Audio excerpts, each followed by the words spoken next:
할렐루야. 예, 주님의 이름으로 축복합니다.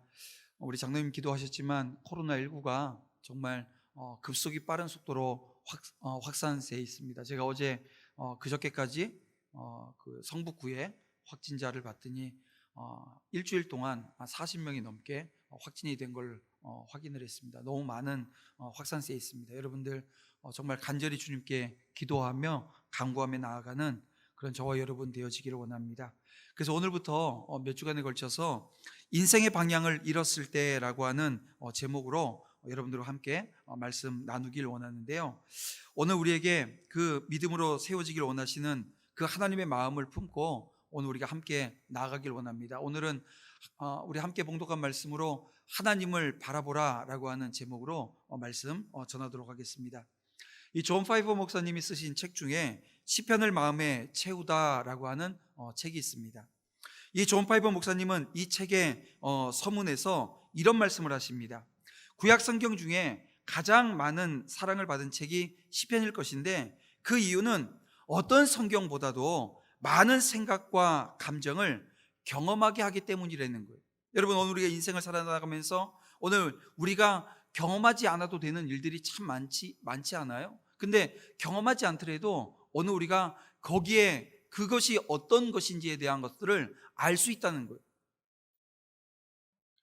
그리고 오늘 우리의 마음을 하나님께로 이끈다라고 말씀하고 있습니다.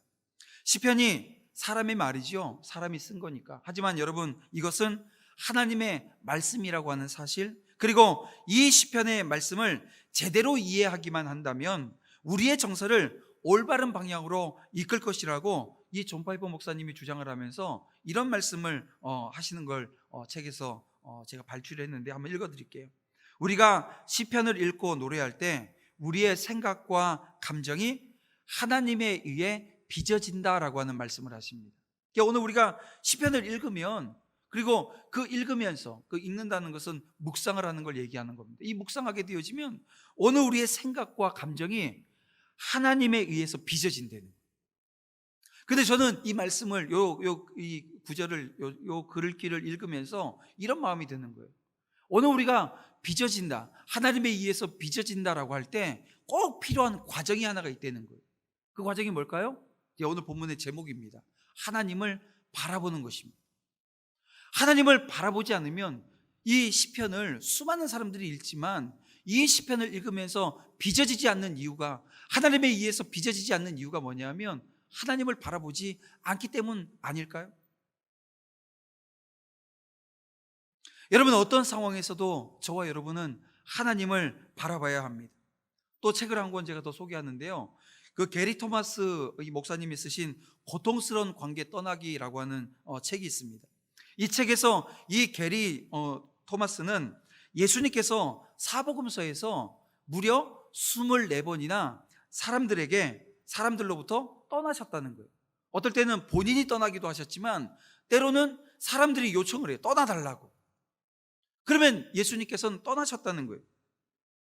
때때로 사람들이 예수님을 어리석은 논쟁이나 대화에 끌어들이려고 괴롭힐 때면 예수님께서는 말 그대로 침묵을 지키셨다는 것입니다.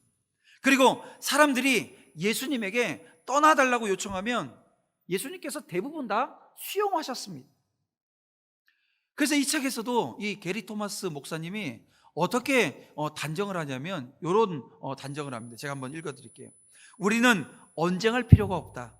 독이 되는 사람이 당신을 공격할 때 거기에 관여할 필요가 없다. 특히나 그래봐야 달라질 게 없음을 알고 있을 때는 증오에 가득 찬 폭력에 맞서기보다는 하늘에 계신 사랑하는 아버지를 예배하고 알아가는데 시간을 쓰는 편이 낫다라고 하는 이야기를 하고 있습니다.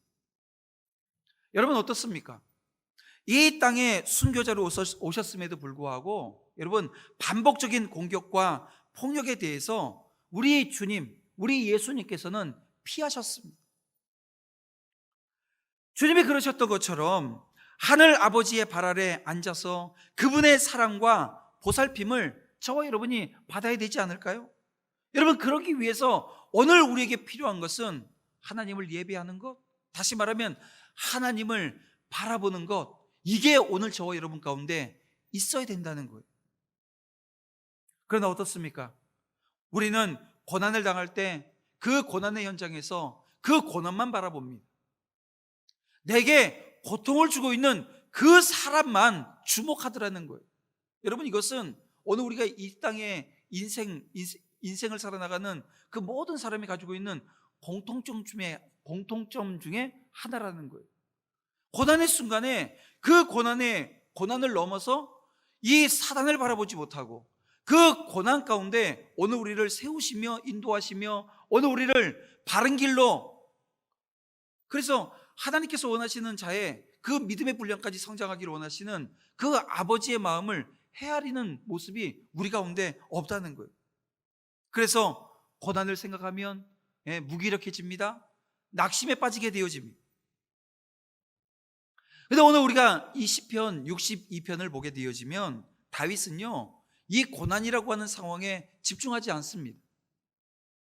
그는 하나님을 바라보는 것을 우리는 이 시편 62편을 통해서 보게 되어집니다. 그래서 오늘 저와 여러분은 이 시편 62편을 보면서 하나님을 바라봐야 될 그 이유를 오늘 우리가 발견하기를 원합니다. 또 말씀을 따라서 우리가 바라봐야 될 그런 하나님이 어떤 분인지를 알고 그분을 바라보는 은혜가 있기를 주님의 이름으로 축원함을 드립니다. 여러분, 우리가 바라봐야 될 그 하나님은 구원이십니다. 시편 62편은 다윗이 압살롬의 반역으로 인해서 요단 동편으로 피할 때 지은 시라고 오늘 우리에게 알려져 있는 시입니다. 따라서 다윗의 지금 상황이라고 하는 것은 절박합니다. 왜 절박한가요? 이게 자녀가 자기를 죽이려고 하는 그 상황인데요, 그냥 하나가 아니잖아요. 그냥 벌떼처럼 달려들어서 자기를 지금 죽이려고 하고 있습니다. 그리고 지금 도망가고 있습니다. 그렇습니다. 다윗은 악한 자들의 공격으로부터 정말 힘겨운 투쟁을 지금 하고 있는 겁니다. 이런 상황에서 다윗의 심정이 여러분 얼마나 답답했을까요? 두려움이라고 하는 것이 그에게 없었을까요? 그러지 않을 겁니다. 그런데 다윗은 고난에 처한 자신의 영혼을 향해서 오늘 본문 1절에 보니까 잠잠하라고 말하고 있습니다. 우리 1절을 한번 다시 보겠습니다. 나의 영혼이 잠잠히 하나님만 바라며 나의 구원이 그에게서 나오는도다.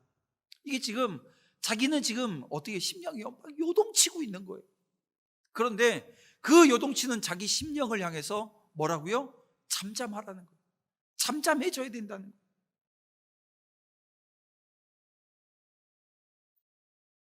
고난으로 인해 요동하고 떠들수록 여러분 마음은 더욱 힘들어지게 되어집니다.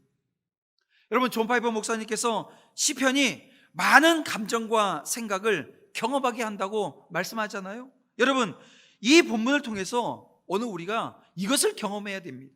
여러분, 두려운 상황이지만 우왕좌왕하며 떨지 않습니다.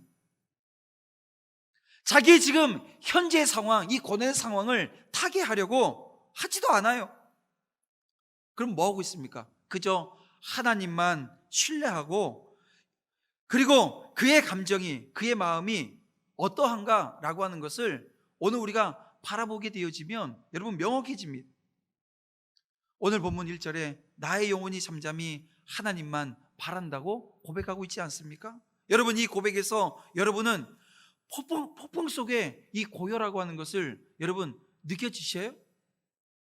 여러분, 이 본문 1절 말씀을 통해서 이 다윗의 평안함이 느껴지시느냐고 우리 주님께서 우리에게 묻는다고 한다면 어떻습니까, 여러분?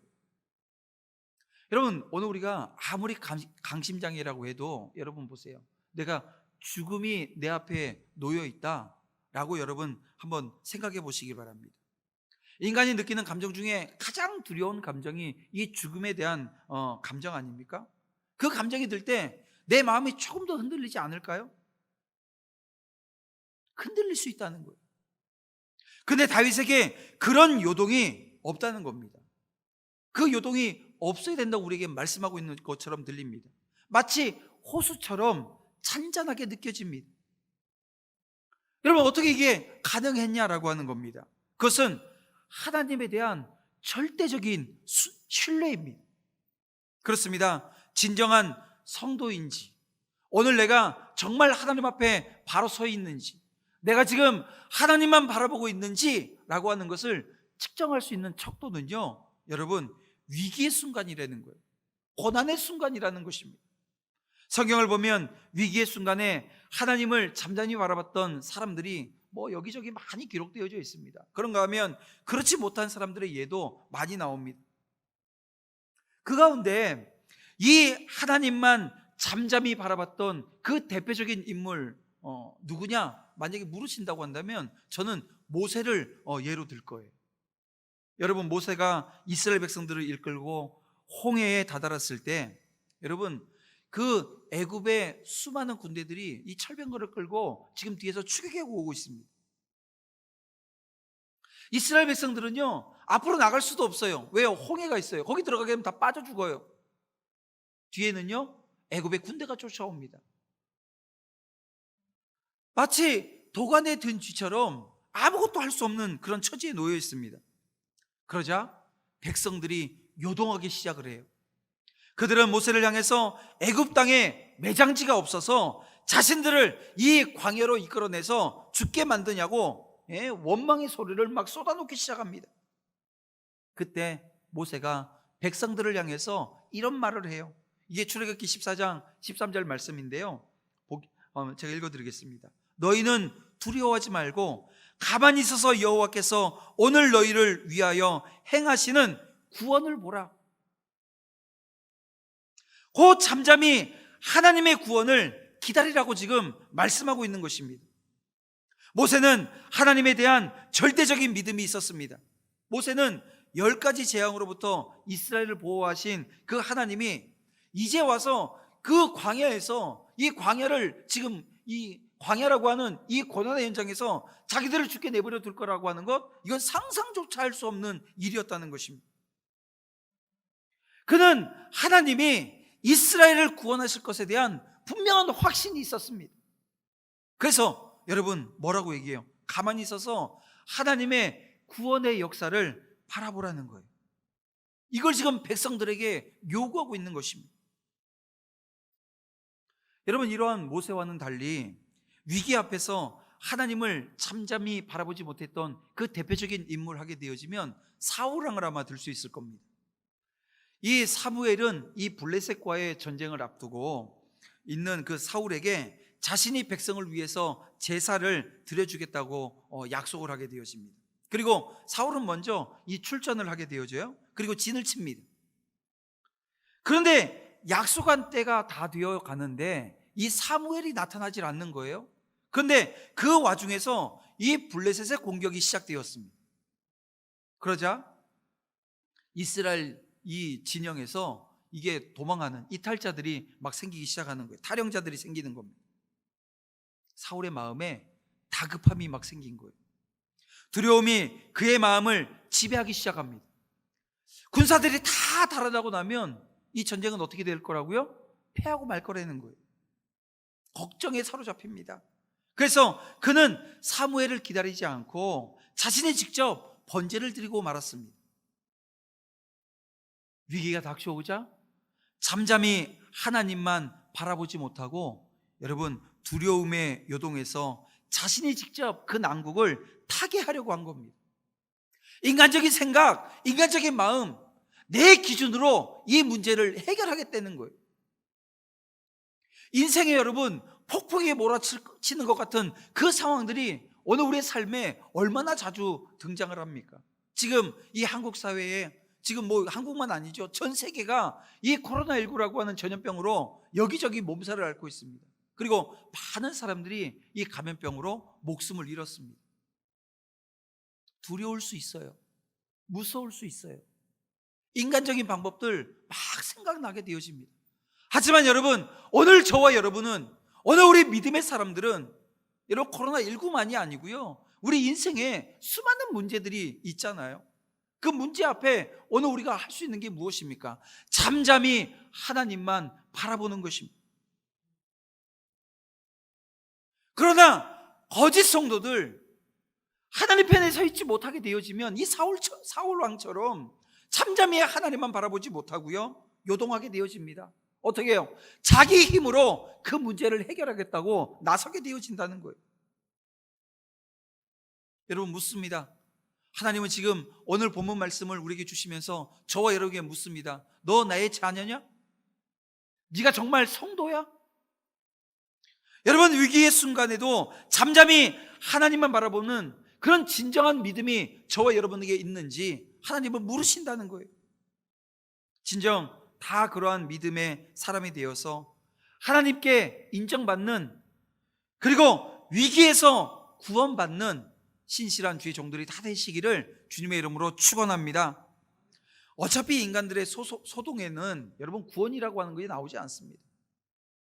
인간들이 막 소동을 부리고 뭔가 문제 해결하겠다고 나선다고 해서 문제가 해결되어지는 건 아니라는 거예요. 여러분, 다윗은 구원이 하나님에게서 오는 것을 알고 믿었습니다. 하나님은 다윗에게 정말 굳건한 반석 같은 신뢰의 대상이 되어주셨습니다. 하나님은 적들을 방어할 최고의 요새이시기도 하십니다. 그래서 이 다윗은 그 고난 중에도 요동하지 않는 것입니다. 근데 오늘 본문 3절을 보세요. 3절 말씀해 보게 되면 넘어지는 담과 흔들리는 울타리 같이 사람을 죽이려고 너희가 일제히 공격하기를 언제까지 하려느냐. 지금 이 다윗이요, 자기를 공격해 오는 자들을 향해서 넘어지는 담, 흔들리는 울타리 같다고 이야기합니다. 여러분, 기울어진 담이나 울타리는요 어떻게 됩니까? 그냥 기울어진 채 있을까요? 아니요, 언젠가 다 넘어지게 되어져 있습니다. 울타리도 언젠가 다 무너집니다. 그들은 자신들의 죄악으로 하나님 앞에서 심판받을 자들이라는 거예요. 그래서 지금 기울어진 담이라고 울타리라고 지금 묘사를 하고 있는 것입니다. 그런데 이런 자들을 계속해서 두려워할 필요가 있겠냐는 거예요. 없다는 거예요. 하나님을 구원으로 삼는 자들은 그래서 고난 중에도 흔들리지 않는다는 것입니다. 왜냐하면 결과가 어찌 되어질까를 알고 가는 거예요. 여러분, 다윗의 시편을 우리가 보면서, 우리가 지금 수요일마다 다윗의 시편을, 이 시편 말씀을 보고 있는데요, 이 다윗의 믿음 하게 되어지면 한마디로 이야기하면 선취적인 믿음이라고 우리는 알고 보고 있습니다. 선취적 믿음. 지금요 아무 상황이 바뀌지 않았어요. 그대로예요. 여전히 도망 중에 있고 여전히 고난 중에 있습니다. 그런데요, 그 중에서도 선취적 믿음 뭐예요? 하나님께서 이 모든 상황 가운데 건져주시고 구원해 주실 것이라고 하는 믿음이 있었다는 거예요. 그런데 어떻게 됩니까? 그 믿음대로 되더라는 거예요. 사랑하는 성도 여러분, 하나님을 신뢰하시길 바랍니다. 하나님은 구원이심을 여러분 믿으시기를 주님의 이름으로 축원합니다. 그런가 하면 오늘 우리가 바라봐야 될 그 하나님은 피난처가 되신다는 사실이에요. 원수들은 다윗의 왕권을 빼앗으려고 온갖 권모술수를 자행합니다. 그들은 겉으로는 다윗을 위하는 척하면서 속으로는 그의 멸망을 꾀합니다. 거짓되고 간사한 인간들을 생각하면 여러분, 다윗의 마음은 우울해지는 것, 이건 당연한 것이었습니다. 여러분, 암울한 현실 속에서 다윗만이 하나님의 소망이십니다. 여러분, 5절 말씀을 보세요. 나의 영혼아 잠잠히 하나님만 바라라. 무릇 나의 소망이 그로부터 나오는도다. 이런 고백을 합니다. 여러분, 1절 말씀에서 나의 구원이 그에게서 나는도다 고백했던 다윗이 이제 본문 5절에서는 무릇 나의 소망이 그에게서 나오는도다, 이런 고백을 합니다. 현실은요 어두워요. 그런데 다윗은 현실이 어두울수록 어떻게 해요? 하나님을 바라보면서 힘을 얻게 되어집니다. 원수들이 아무리 흔들어도 하나님의 요새 안에 있는 다윗을 해할 수 없다는 거예요. 다윗의 피난처가 되어주시는 하나님, 요새가 되시는 그 하나님 안에 있게 되어지면 그 누구도 해하지 못한다는 겁니다. 원수들이 다윗을 그 왕좌에서 끌어내리려고 하고 있지만 그의 왕위는 하나님의 손에 있다고 하는 것입니다. 다윗은 오히려 백성에게 구원의 하나님을 굳게 신뢰하라고 권면하고 있습니다. 8절을 보겠습니다. 이 지금 구원의 하나님을 굳게 신뢰하라고 하는 권면의 말인데요. 백성들아, 시시로 그를 의지하고 그의 앞에 마음을 토하라. 하나님은 우리의 피난처시로다. 여러분, 지금 다윗이 누구에게 권면할 위치예요? 지금 자기 몸 하나 간수하기가 지금 힘겨운 상황입니다. 현실적인 거예요. 그런데요, 그 상황 가운데서도 다윗은 자기의 믿음과 자기의 신앙으로 다른 형제 자매들에게 권면하는데요, 지금 수천 년이 흘러 오늘 이 자리에 앉아 있는 저와 여러분에게 똑같은 권면의 말씀을 주신다는 겁니다. 그렇습니다. 지금까지 하나님에 대한 이 자신의 절대 의존 신앙을 밝혔던 다윗은 갑자기 백성들을 향해서 하나님을 피난처로 삼아 의지하라고 하는 권면의 말씀을 주고 있습니다. 이것은 자신만이 하나님을 의지하고 피난처로 삼을 수 없고 하나님의 백성 되어진 그 모두의 일이 되어져야 된다라고 하는 것이 이 다윗의 신념이었어요. 먼저 이 8절 말씀을 화면에 띄워주세요.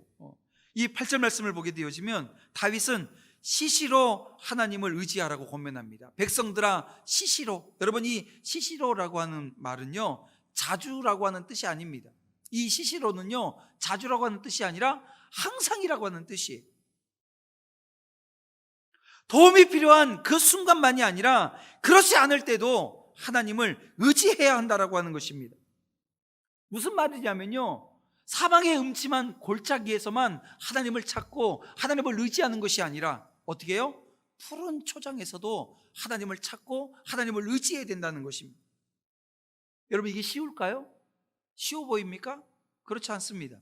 여러분, 오늘 우리가 하나님을 의지하는 게, 하나님 앞에 나아가는 게 이 푸른 초장에서는 쉬울 것 같지만, 거기가 더 쉬운 자리인 것 같지만 사실 그렇지 않다는 거예요. 고난할 때에 하나님을 부르고 의지해야 하는 것, 이건 여러분 마땅한 일 중에 하나입니다. 그러나 여러분, 고난의 때에만 하나님을 찾는다, 하나님 앞에 나아가 기도한다, 이거 너무 여러분 얄팍한 믿음 아닙니까? 여러분, 이 신앙이 우리가 그렇게 경계하며 오늘 우리 가운데 없어야 된다라고 생각하는 기복적인 신앙 아니냐는 거예요.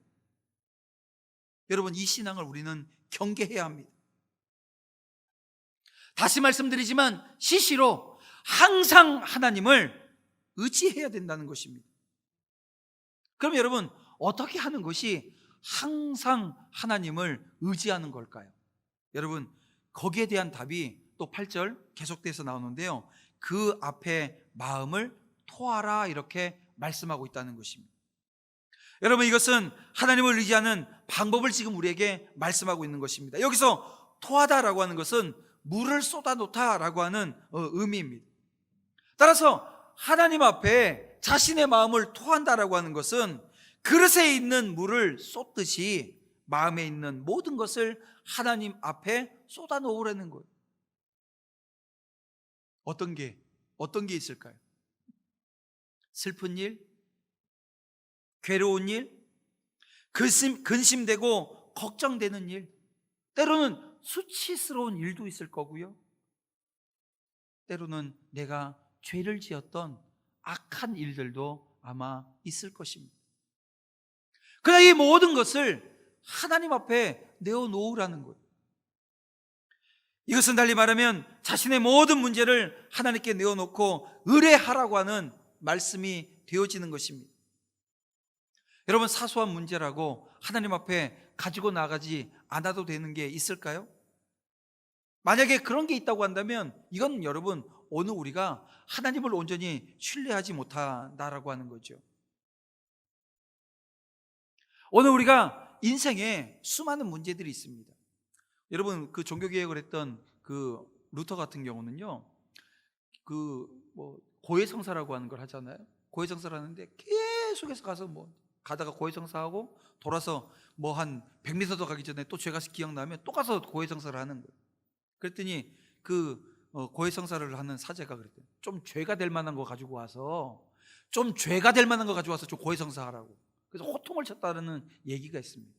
여러분, 우리가 하나님 앞에 가지고 가서 하나님 앞에 엎드려 하나님 앞에 아뢰지 않을 그런 일들은 존재하지 않습니다.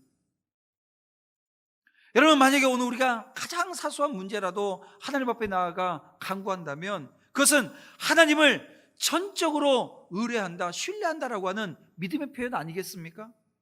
사실 우리의 사소한 문제도 하나님의 도우심이 없으면 해결할 수 없는, 여러분, 저와 여러분은 그렇게 연약한 존재라는 것입니다. 자신의 능력을 여러분 지나치게 과대평가하지 마시길 바랍니다. 그래서 늘 기도해야 하는 것입니다.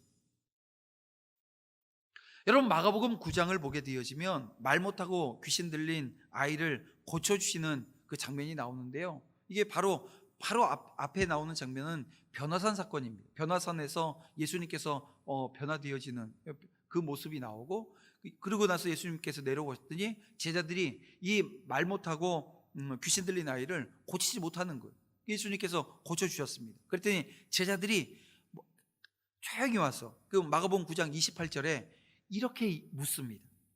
우리는 어찌하여 능히 이 귀신을 쫓아내지 못하였나이까? 근데 주님께서 뭐라고 말씀하세요? 기도 외에는 다른 것으로는 이런 종류가 나갈 수 없느니라. 29절에 이어서 나오는 말씀입니다. 여러분, 기도는 하나님의 능력과 은혜를 신뢰하고 구하는 것이라고 하는 측면에서 볼 때 믿음은 신실한 표현입니다. 믿음은 하나님 그분만을 전폭적으로 신뢰하는 관계 속에서만 오늘 저와 여러분에게 주어진다는 거예요. 믿음의 기도로 하나님의 능력을 바라는 것이, 여러분, 하나님의 제자들, 이 제자들이 해야 되는 그 자리인데요, 믿음의 기도가 그들 가운데 없었다는 거예요. 이게 그들이 지금 아무 기적도 그들의 삶 가운데 나타나지 않았던 그런 이유라는 것입니다. 결국 하나님의 능력을 바라보지 못했던 그들의 모습이 결과가 이러했다는 것입니다. 하나님만이 절대의 구원자이시기에 하나님께 모든 것을 아뢰고 그분만을 의지하는 것, 이것은 저와 여러분이 서야 되는 자리입니다. 여러분, 기도하셔야 됩니다. 기도해야 합니다. 그 기도의 자리에서 언제나 우리는 하나님의 피난처, 하나님이 오늘 우리의 피난처 되심을 다시 한번 확증받게 되어집니다. 사랑하는 성도 여러분, 오늘 우리는 기도의 자리에서 언제나 하나님을 피난처로 삼는 그런 은혜의 역사가 있게 될 줄 믿습니다. 그런가 하면 하나님은 영원한 소망이시라는 겁니다. 인간은 오늘 본문 9절에 보니까 아침 안개처럼 사라질 입김 같은 존재라는 거예요. 그런 존재를 의지해서는 안 된다는 것입니다. 그러니까 오늘 우리가 살면서 사람을 의지하는 모습은 없어야 된다는 거예요. 그러가 하면 10절에 보니까 재물도 우리의 소망이 될 수 없다고 말씀하고 있습니다. 인간들은 눈에 보이는 것, 내 손에 만져지는 것, 이걸 되게 중요하게 생각을 합니다. 특히 여러분 어떻습니까? 물질에 대한 욕심, 집착, 여러분 이것은 엄청납니다. 근데 사실 이게 본능이거든요. 그래서 사람들은 이 재물을 얻으려고 어떻게 합니까? 다른 사람을 속입니다. 그건 약탈이지요. 그것은 불법입니다. 근데 이걸 마다하지 않는다는 거예요. 재물이 늘어나는 것, 이건 사람들의 행복이라고 생각을 합니다. 하지만 다윗은요, 재물이 늘어도 그것을 소망으로 삼지 말라고 말씀하고 있습니다. 10절을 볼게요. 10절을 보게 되어지면 포악을 의지하지 말며 탈취한 것으로 허망하여지지 말며 재물이 늘어도 거기에 마음을 두지 말지어다, 이렇게 우리에게 권면하고 있습니다. 왜입니까? 인생도 입김처럼 허무한 것인데 그보다 더 허무한 게 뭐라고요? 재물이라는 거예요. 그래서 이 믿지 않는 사람들도 오늘 성경이 아니라 그냥 사람들도 그러잖아요. 이 재물이라고 하는 거, 물질이라고 하는 거, 이 돈이라고 하는 게 있다가도 없고 없다가도 있는 게 이 돈이라는 거예요. 여러분, 예수님께서도 재물에 집착하는 어리석은 인생이 되지 말라고 저와 여러분에게 경고해 주셨습니다. 누가복음 10장에 보게 되면 이런 예수님의 비유의 말씀이 나와요. 한 부자가 있었습니다. 그는 농사를 지었는데요, 한 해 농사가 엄청난 대풍이 되어졌어요. 소출을 많이 얻었습니다. 얼마나 크게 소출이 많았는지 그 누가복음 그 12장 말씀을 보게 되어지면, 내가 곡식 쌓아둘 곳이 없으니 어찌할까? 이게 염려하고 있는 겁니다. 아니, 얼마나 많은 그 소출이 나왔으면 자기가 얻은 그 소출로 인해서 염려해요? 그래서 그는 이전의 곡간을 헐고 새 곡간을 크게 짓기로 합니다.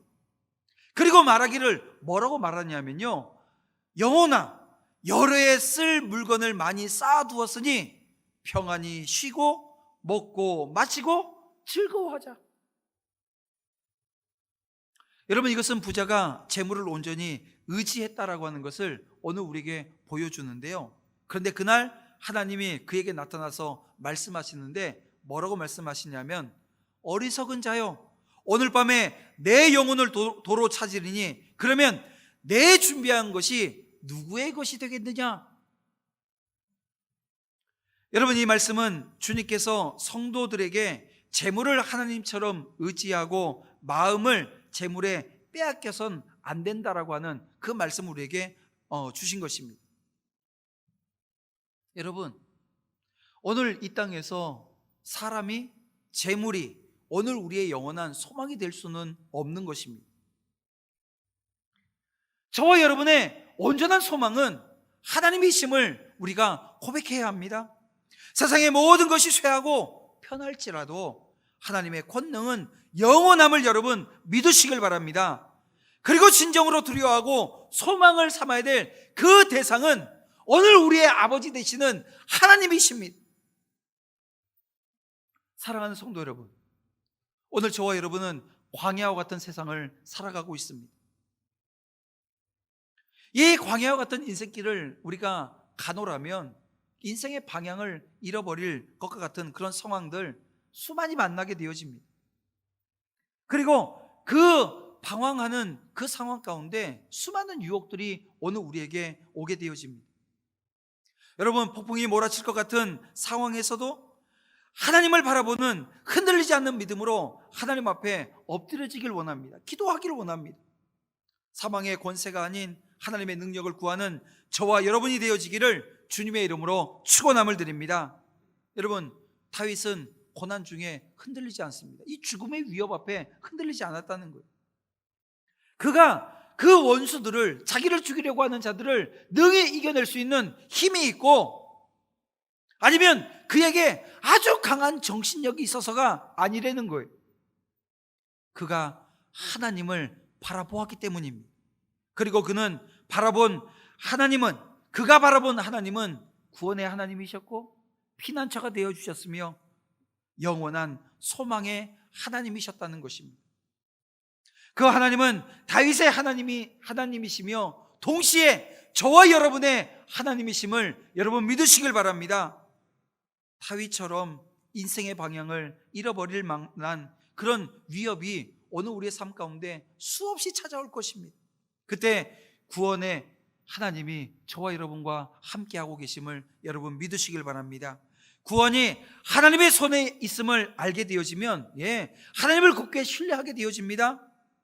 여러분, 구원은 하나님께 있음을 다시 한번 고백하며 이제 다시 시작되어진 한 주간의 삶을 하나님 바라보면서 승리하는 저와 여러분 되어지기를 주님의 이름으로 축원합니다. 기도드리겠습니다. 사랑과 은혜가 풍성하신 아버지 하나님, 이 시간 인간은 아무것도 아니라고 하는 것을 다시 한번 기억하며 고백합니다. 말씀을 떠난 인간이 무의미하고 헛됨을 고백하며 성령 하나님께서 이 시간 강하게 역사하여 주셔서 오늘 믿음의 종들이 온전히 하나님만을 잠잠히 바랄 수 있도록 주님 인도해 주시옵소서. 시대의 조류에 휩쓸리지 않고 행한 대로 갚으시는 하나님을 바라볼 수 있도록 역사해 주시길 원합니다.